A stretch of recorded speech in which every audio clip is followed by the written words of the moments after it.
20 Jahre World of Warcraft. 20 Jahre voller Abenteuer, Erlebnisse, Spaß, Freundschaften, spannenden Geschichten und liebevoll gestalteten Welten. 20 Jahre lang gibt es schon dieses wunderbare MMORPG. Und dies nicht ohne Grund. Und nicht zu vergessen, 30 Jahre lang Warcraft. Dies muss gefeiert werden. Und auch zu diesem Geburtstag von der Welt der Kriegskunst gibt es eine Feier, welche vom 22. Oktober 2024 bis zum 4. Januar 2025 andauert, in den Höhlen der Zeit. In Tanaris! Manche Quellen sprechen auch vom 7. Januar, aber wer die gleich genannten Inhalte nicht verpassen will, sollte sowieso etwas eher zur Party erscheinen. Inhalte? Wie? Was sind denn das für Inhalte? Und erzähl mir nichts von irgendwelchen lustigen und bunten Luftballons, die nach dem 20. Mal benutzt aus dem Rucksack verpuffen oder für ewig in meiner Spielzeugkiste vor sich hingammeln. Zuallererst ist es wichtig zu erwähnen, dass es für dieses Jubiläum eine neue Währung zum Verdienen gibt. Diese neue Währung wird Bronzedrachen-Feierabzeichen genannt. Ist das dein Ernst? Einen längeren Namen hätte man sich ja nicht ausdenken können, oder? Ich finde ja den Namen Spielzeitverlängerungsargumentsmünze ganz passend. Den können die sich ja fürs nächste Jubiläum merken. Mit diesen Bronzedrachen-Feierabzeichen könnt ihr alte sowie gänzlich neue Gegenstände kaufen. Das Highlight stellen jedoch sicherlich die überarbeiteten Tier 2 Sets aus Classic dar. Aber keine Sorge, der Todesritter, der Dämonenjäger, der Mönch sowie der Rufer gehen dabei nicht leer aus. Jeder von ihnen erhält ein ganz eigenes und völlig neues Rüstungsset. Jedes Set besteht aus einem Ensemble aus 9 Stücken. Somit seid ihr von oben bis unten samt Umhang vollumfänglich versorgt. Fangen wir zunächst mit unserem Lieblingsset an. Paladine werden mit dem legendären Set Rüstung des Richturteils beglückt.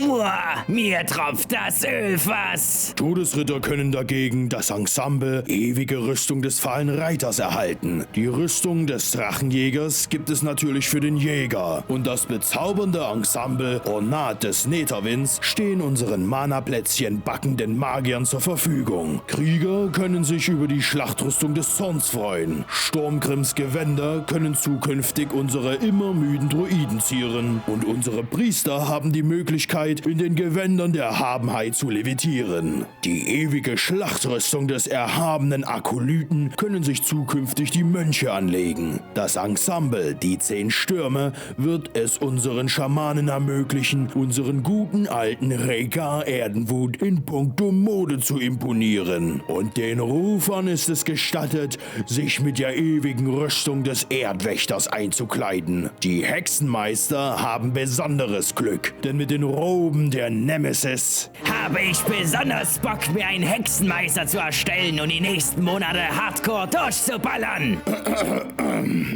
Ja, wo waren wir? Ach ja, Dämonenjäger haben die Möglichkeit, sich die ewige Rüstung des Netherwandlers zu erspielen. Und zu guter Letzt haben wir den Schurken, welcher sich besonders über die epische Blutfangrüstung erfreuen kann. Okay, du hast mich überzeugt. Das lohnt sich ja gewaltig. Halt.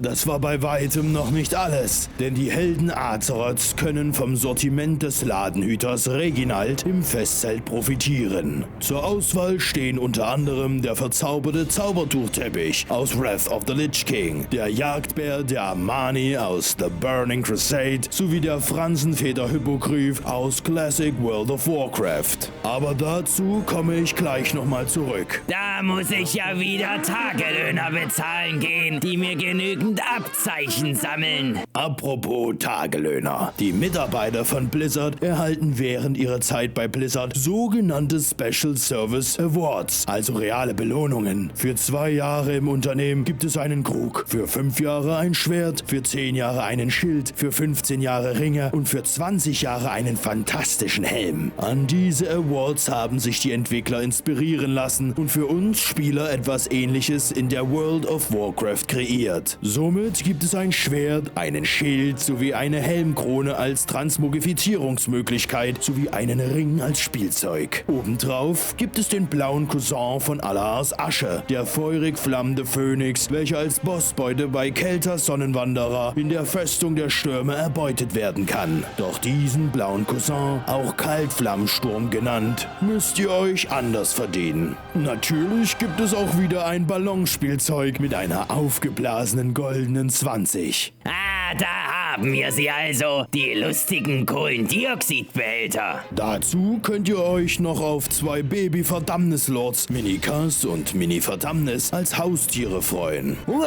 so knuffig. Meine eigenen kleinen Verdammnislords. Komm, gib das mal her. Du liest mir das hier alles etwas zu langsam vor.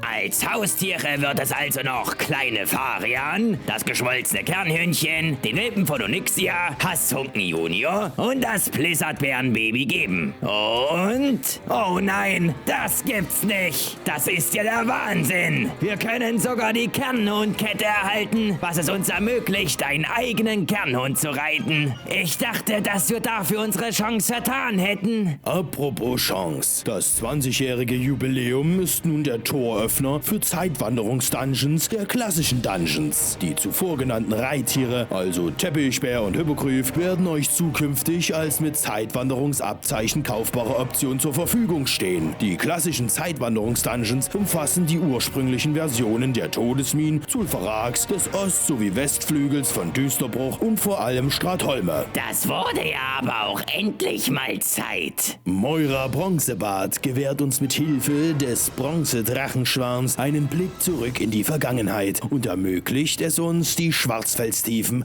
als Schlachtzug betreten zu können. Dafür gibt es natürlich wieder einen Haufen an relevanten Belohnungen. Obendrein erscheinen die Bosse in einem überarbeiteten Antlitz. Hui, ich kann sie schon hören. All die klimpernden Münzchen. Das wird ein Fest. Ich kann es kaum erwarten. Nicht so voreilig, wir sind noch lange nicht fertig. Denn die Feierlichkeiten finden auch außerhalb der Höhlen statt, was die Menge an weiteren Aktivitäten erhöht. Ihr könnt zum Beispiel auf der Modewahnbühne eure Transmogrifizierungen unter Beweis stellen. Eine abgewandelte Form des uns bekannten Style-Checks. Zudem könnt ihr auch in der Reittier-Rausch-Arena eure Reittier-Sammlung zur Schau stellen. Wer sich für Geschichten interessiert, kann Lehren Surat Show lauschen, wie er auf der Geschichtenbühne von einer epischen Sage erzählt. Dieses Spektakel soll so mitreißend sein, dass ihr sogar selbst Teil davon werden könnt. Ballonrundfahrten rund um den Ereignisort gibt es auch. Schlittschuhlaufen auf einer Eislaufbahn? Na klar, euch in euer Haustier verwandeln? Na selbstverständlich. Und zu guter Letzt könnt ihr euch in berühmte Helden und gefürchtete Bösewichte verwandeln. Zum Glück habe ich keinen Chef, bei dem ich nach Urlaub betteln muss. Wie zum Ratzefunk soll ich das denn alles schaffen? Werden die klassischen Weltbosse, sprich der Verdammniswandler Azurigos, Lord Kazak und die Drachen des Albtraumes auch wieder erscheinen? Ja, das werden sie. Aber nicht nur die, denn in Tanaris werden 2 weitere mächtige Feinde auf unserem Speiseplan stehen. Die Schar des Zorns und Archavon, der Steinwächter. Wo wir gerade bei dem Altbekannten sind. Koraks Rache ist auch zu diesem Jubiläum ein spielbares PvP-Schlachtfeld. Wie gewohnt könnt ihr dort den Kampfwitter der Sturmlanzen für die Allianz sowie den Frostwolfknurrer für die Horde freispielen. Vorlagen für vergangene PvP-Sets gibt es dabei auch. Ach ja, da ich gerade von der Vergangenheit sprach. Chromie wird uns durch die Wege der Zeit führen und wir können somit die Öffnung der Tore von Antirage bestaunen. Das Problem dabei ist nur, dass es dabei zu Invasionen kommt. Kel'Thuzad erscheint mit der Geißel, Tichondrius mit der Legion und Ossirian mit den Kiraji. Diese müssen wir in einem Szenario wieder zurückdrängen und die Ordnung wiederherstellen. Jetzt fehlt nur noch eine ordentliche Köstlein, wie? Wer danach immer noch Langeweile verspürt, kann bei der Gästebetreuung dienlich sein. Gästebetreuung? Ah ja, was soll das denn? Könnt ihr noch die Questline Geheimnisse von Azeroth? Diese Geschichte wird nun fortgesetzt. Alex wird sich unter Hochdruck um die Besucher kümmern und stößt dabei auf eine rätselliebhabende Tusker-Familie. Es werden Güter gestohlen, daraufhin folgen immer mehr Gerüchte und Mysterien sowie Geheimnisse. Unsere Aufgabe wird es dann sein, diese zu lösen und den Rätseln auf den Grund zu gehen. Natürlich nicht unentgeltlich. Jede Woche ein Rätsel samt darauffolgender Belohnung. Belohnung, da haben wir mein Stichwort. Ohne Belohnung wäre doch dieser ganze Aufwand für umsonst. Ja, auch der Aufwand soll nicht unbelohnt bleiben, denn im Handelsposten werden wir für das Füllen des Balkens 4 ikonische Rückenvorlagen freispielen können und das nicht ohne Grund. Warcraft wird 30 Jahre alt. Die Logos der spielbaren Fraktionen, Orks, Menschen, Nachtelfen sowie Geißel werden in optischer Form von einem Schild auf dem Rücken erhältlich sein. Wir wünschen euch ein wunderschönes 20-jähriges Jubiläum World of Warcraft. Viel Spaß beim Questen und Belohnungen sammeln. Eure Gebrüder. Oh ja, was ist eigentlich eure Meinung zum Jubiläum? Wie findet ihr unsere Werke? Schreibt jetzt gefälligst in die Kommentare. Zack, zack und abonniert unseren Kanal.